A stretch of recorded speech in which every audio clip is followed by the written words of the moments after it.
গাজীপুরের পুবাইল থানায় আটক এই ছেলের নাম ঋত্বিক সাহা। মঙ্গলবার রাতে ধর্ষণের অভিযোগে তাকে আটক করেছে গাজীপুরের পুবাইল থানা পুলিশ। গাজীপুরের পুবাইল থানাধীন সাতানীপাড়া এলাকার রাজু সাহার ছেলে ঋত্বিক সাহার বিরুদ্ধে ধর্ষণের অভিযোগ থাকলেও তার অপরাধের ফিরিস্তি অনেক লম্বা। সে গ্রেপ্তারের 2 দিন আগে অর্থাৎ 13 মে বাংলা এডিশনের কাছে সংবাদ আসে ইসকনের একটি সংঘবদ্ধ চক্রের বিরুদ্ধে, যে চক্রটি মুসলিম মেয়েদের প্রেমের ফাঁদে ফেলে বিয়ের প্রলোভন দেখিয়ে ধর্ষণ করে মুসলিম মেয়েদের পেটে বাচ্চা দেয়। এই চক্রটি তাদের পরিকল্পনা বাস্তবায়ন করতে বেশ কয়েকটি ধাপে কাজ করে বলে বাংলা এডিশনের অনুসন্ধানে জানা যায়। প্রথম ধাপে এই চক্রের সদস্যরা নিজেদের ধর্ম পরিচয় গোপন রেখে মুসলিম মেয়েদের সঙ্গে প্রেমের সম্পর্ক গড়ে তোলে। এরপর অন্তরঙ্গ মুহূর্ত কাটানোর সময় ছবি ও ভিডিও ধারণ করে রাখে।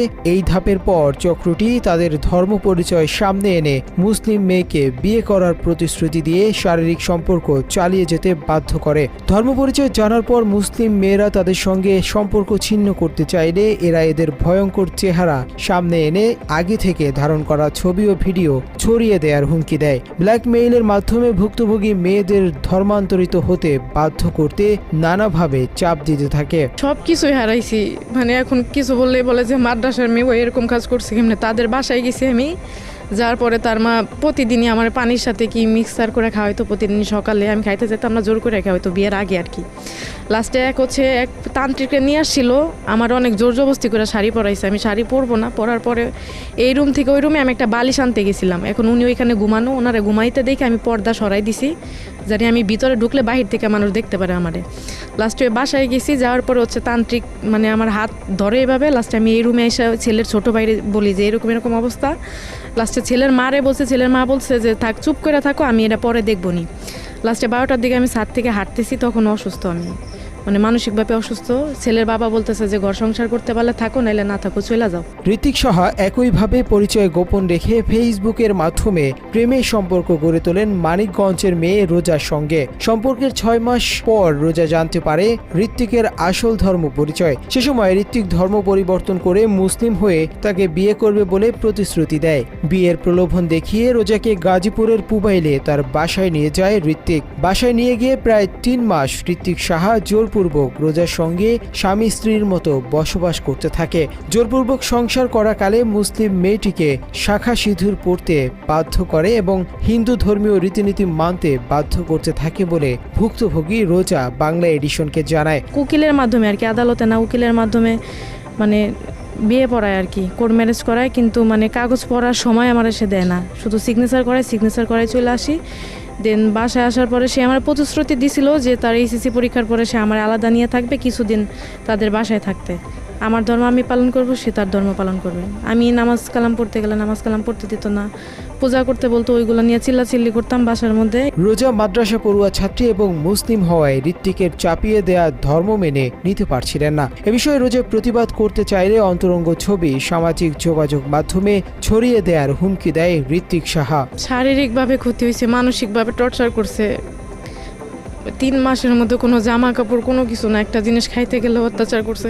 জোরপূর্বক শাখা সিঁদুর পরা এবং হিন্দু ধর্মীয় রীতিনীতি মানতে বাধ্য করা নিয়ে রোজা প্রতিবাদ জানালে স্থানীয় মুসলমান সমাজে ঘটনাটি জানাজানি হয়ে যায়। স্থানীয়রা থানায় যোগাযোগ করলে থানা পুলিশ ঋত্বিকের বাসা থেকে রোজাকে শাখা সিঁদুর পরা অবস্থায় উদ্ধার করে। চলতি মাসের 2 তারিখে পুবাইল থানার ওসি আমিনুল ইসলাম ভিকটিম রোজাকে আদালতের জিম্মায় প্রেরণ করেছিল বলে বাংলা এডিশনকে জানায়। একজন মুসলমানের মেয়ে হিন্দু আপনার সাথে শাখা সিঁদুর পড়ছে।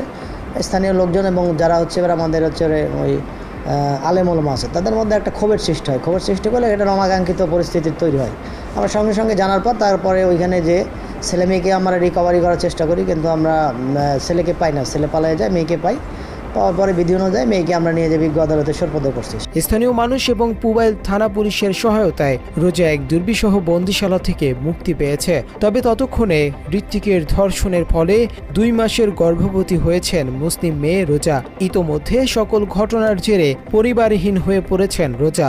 সব হারিয়ে রোজা তার সাথে ঘটে যাওয়া অপরাধের বিচারের দাবি করেন। গত 12 মে ভুক্তভোগী রোজা এবং বাংলা এডিশনের অনুসন্ধানী দল বিষয়টি গাজীপুর রেঞ্জ ডিআইজিকে অবহিত করে এবং পুবাইল থানায় গিয়ে ঋত্বিকের বিরুদ্ধে একটি মামলা দায়ের করেন।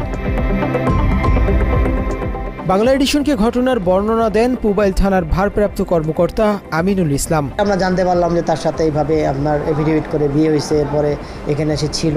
যাক, এই সংক্রান্তে পরবর্তী সময়ে এই মেয়েটা আবার আমাদের থানায় হাজির হয়ে একটা এজাহার অভিযোগ দায়ের করে লিখিত। এই বিষয়টা আমাদের আইনগত ব্যবস্থা প্রক্রিয়াধীন, আমরা এটা তদন্ত করে যথাযথ আইনগত ব্যবস্থা গ্রহণ করব। ওসির এমন বক্তব্যের 2 দিনের মাথায় মঙ্গলবার রাতে গাজীপুরের পুবাইল থানার পুলিশ অভিযান চালিয়ে গ্রেপ্তার করেন মুসলিম নারীদের সতীত্ব নষ্ট করা চক্রের সদস্য ঋত্বিককে। তবে ভুক্তভোগী নারীর দাবি, অসংখ্য ঋত্বিক নাম পরিচয় গোপন করে মুসলমান মেয়েদের ফাঁদে ফেলছে প্রতিনিয়ত। মুসলমান মেয়েদের সতর্ক করতে এবং বিচার পেতে তিনি মামলা করেছেন বলে জানান। একটা মেয়ে মানুষের ইজ্জতের দাম যদি 3-4 লাখ টাকা দেওয়া হয় তাহলে তো এই সমাজে বিয়ের কোনো দরকারই নাই। তারপর হচ্ছে আমার বাসা থেকে অনেক জোরাজোরি করে আমার কোনো কিছু না করার জন্য, কিন্তু আমি বাসা থেকে বের হয়ে আসি। আমি চাই যে এটার একটা সুস্থ প্রতিবাদ হোক। আজকে আমার অবস্থা এরকম, আমি যদি চুপ করে থাকি আজকে আমার দেখা দেখে আরও বোনরা চুপ করে থাকবে। এর জন্য চাই এটা একটা সুস্থ বিচার হোক। উগ্র হিন্দুত্ববাদী সংগঠন ইসকনের পরিকল্পনা বাস্তবায়ন করতে একদল উগ্র হিন্দুরা মুসলিম মেয়েদের টার্গেটে পরিণত হয়েছে। এদের অধিকাংশই সামাজিক যোগাযোগ মাধ্যম ফেসবুকের মাধ্যমে সখ্যতা গড়ে তোলে, যে কারণে সামাজিক যোগাযোগ মাধ্যমগুলোতে সতর্কতার সঙ্গে বিচারণ সহ অভিভাবকদের সন্তানদের প্রতি যত্নশীল হওয়ার পরামর্শ দেন পুবাইল থানার ভারপ্রাপ্ত কর্মকর্তা। তো বর্তমান যে অনলাইনে যে অপরাধগুলো হচ্ছে, এগুলো হচ্ছে আমাদের ছেলেমেয়েরা জড়াচ্ছে। আমাদের সচেতনতা দরকার, সবাইকে বলতে হবে অনলাইনের ভালো ব্যবহার আছে, খারাপ ব্যবহার আছে। বিশেষ করে আমাদের ছেলে মেয়েরা বা যারা এই অপরাধ দৌড়াচ্ছে তাদেরকে আপনার এই সচেতন না করলে আসলে সচেতন করা ছাড়া আর কোনো উপায় আমাদের নাই। তাদের